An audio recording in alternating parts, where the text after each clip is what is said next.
আমরা তাদের সঙ্গে নির্বাচনের বিষয় নিয়ে আলোচনা করেছি, কারণ তারা নির্বাচনের জন্য দায়িত্ব পাবে। আমরা তাদের কাছে মূলত তারা এই মুহূর্তে কি কার্যক্রম করছেন,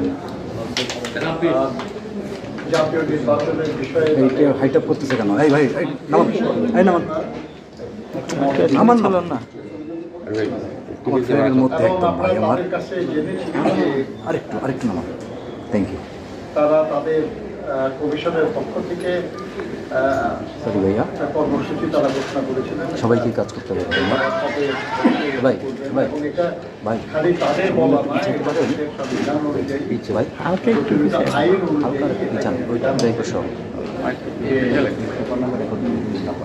ফেব্রুয়ারির মধ্যে জানুয়ারির 2 তারিখের মধ্যে একটা অটো আপডেট হওয়ার কথা এবং মার্চের 2 তারিখে এসে এটাকে চূড়ান্ত করার কথা এবং তারপরেও আরো কিছু কার্যক্রম আছে। এই কার্যক্রম তারা পরিচালনা করেছেন এবং তারা যেটুকু আমরা জানলাম আর কি যে প্রায় 30 লক্ষ নতুন ভোটার আগামী দিনে যুক্ত হবে। এটার তালিকা বাদ হয়েছিল, তাদেরকে ভোটার আগে করা হয়নি তারা। আর এই সময় যে তালিকাটা করা হলো, এখানে নতুন যারা হবে এরা হলো বাদ পড়া, আর নতুন যেগুলেন সেগুলেন কিন্তু এখন ভোটার হবে না। এটা 18 বছর হবে আগামী বছর 1 ফেব্রুয়ারি, 1 জানুয়ারি 18 বছর। কাজে ওটা হিসাবে না, হিসাব হলো যে বাদ পড়া ছিল প্রায় 30 লক্ষ ভোটার তালিকায় যুক্ত হবে। আবার এর মধ্যে আপনার 15 লক্ষের মতো বাদ পড়ে যাবে, কারণ তারা মারা গেছে, মৃত। তাহলে আলটিমেটলি প্রায় 15 লক্ষের মতো ভোটার বিদ্যমান যে তালিকা ছিল ওই তালিকায় অ্যাড হবে। তবে এতে আরো কিছু বাড়ার সম্ভাবনা আছে। এই কারণে যে আপনারা জানেন যে তারা নতুন মারা গেছে যে তালিকা, এই তালিকাটা তারা করেছে ইউনিয়ন পরিষদের যে মৃত ব্যক্তিদের যে রেজিস্ট্রেশন তার ভিত্তিতে।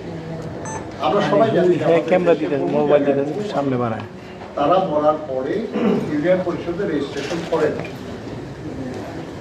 অর্থাৎ ইউনিয়ন পরিষদের রেজিস্ট্রেশনে তাদের নাম নাই, কিন্তু আসলে মারা গেছে।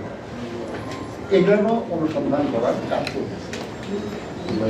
তো এইসব মিলে তারা আমাদের কাছে মনে হয়েছে তাদের কথায় যে আগামী মে মাস 2 মাসের মধ্যে তারা পরিপূর্ণভাবে প্রস্তুত হবেন voter list, updated voter list নিয়ে নির্বাচন অনুষ্ঠানের বিষয়ে।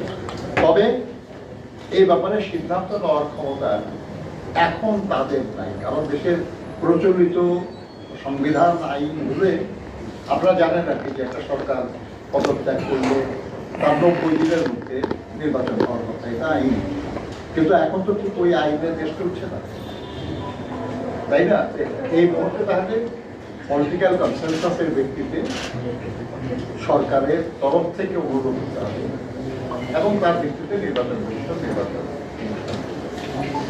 তবে আমরা এতটুকু বুঝেছি আর কি যে যদি মে মাস 2 মাসের মধ্যে লেটেস্ট যদি পূর্ণ, তাহলে প্রাসঙ্গিক আরো কোনো প্রবলেম থাকলে সেটা দূর করে খুব দ্রুতই জাতীয় নির্বাচন অনুষ্ঠান। ধন্যবাদ বললেন, মানে আপনারা কি বুঝতে পেরেছেন বা আপনারা কি এরকম কবে না একটু সামনে আমি তো আপনাদের বললাম যে সামনে ঘোষণা তো ওনারা করতে পারেন না, কারণ এখন নর্মাল মানে কনস্টিটিউশনের নর্মাল যে নিয়ম সেই অনুযায়ী নির্বাচন হচ্ছে না। একটা মেসেজ পেয়েছেন, কারণ আপনাদের তো আপনারা কোনো প্রস্তাব দিয়েছেন কিনা?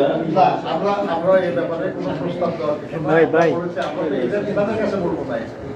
যেহেতু নির্বাচন ঘোষণার দায়িত্ব এখন সরকারের, তারিখ ঘোষণার বা এই করার, মানে কখন হবে এটা বলা, তারপরে শিডিউল ঘোষণা তো তারাই করবে, নির্বাচন করবে। আগামীকাল আপনারা জানেন যে প্রধান উপদেষ্টার সঙ্গে আমাদের একটা আলোচনা আছে, আমরা সেখানে প্রসঙ্গ নিয়ে আলোচনা আপনাদের পক্ষ থেকে নির্বাচন কোনো রোডম্যাপ বা আপনারা কবে মধ্যে নির্বাচন চান এটার প্রধান উপদেষ্টাকে বলবো। নির্বাচন কমিশনের প্রস্তুতি নিয়ে আপনারা সন্তুষ্ট কিনা? বল আইন অনুযায়ী তাদের যা করার কথা আমরা বুঝতে পারতেছি যে তারা সঠিকভাবে সেটা করছে। মাঝখানে তারা বলছিলেন যে সংস্কার কমিশনের একটা যে প্রসিডিউর দুটো মিনা তারা অপেক্ষা করছিলেন যে সংস্কার কমিশনের এখান থেকে কি হয় আইন আগে হয়ে আসে বা কি বিধি আসে সেই অনুযায়ী তারা সেটার জন্য তারা ব্যাপারটা হচ্ছে সংস্কার কমিশন যে সুপারিশ করবে সেই সুপারিশ নিয়ে স্টেক হোল্ডারদের সাথে সরকার আলোচনা করবে, করে যে সিদ্ধান্ত হবে সেই সিদ্ধান্তের আলোকে যদি আইনের পরিবর্তন হয় বা বিধানের পরিবর্তন হয় নির্বাচন কমিশনকে সেটা মানতে হবে। কিন্তু প্রশ্ন যেটা সেটা হলো তো সেটা কিছুই তো হয় নাই এখন। নির্বাচন কমিশন তাই না? থেকে নির্বাচন কমিশন বলছিল যে সংস্কার কমিশন যে প্রস্তাব করছে সেখানে তাদের ক্ষমতার খর্ব হচ্ছে। এই বিষয়ে আজকে নির্বাচন কমিশন আপনার কিছু বলছে? দেখেন এটা তো তাদের ব্যাপার, এটা তারা বলবে। আমরাও যদি মনে করি যে কোনো সংস্কার কমিশনের কোনো প্রস্তাব সুষ্ঠু নির্বাচনের পথে অন্তরায়, ওটা তো নির্বাচন কমিশন কেন আমরাও বাধা দেবো। কিন্তু এই বিষয়টা তাদের সঙ্গে আলাদা কিছু নয়, এটা কোনো কোলাবোরেশনের ব্যাপার না। এটা তাদের মতামত তারা বলবে, আমাদের মতামত আমরা বলবো। ধন্যবাদ আপনাকে। সীমানা বজায় রাখার বিষয়ে আলাপ হয়েছে। Thank you.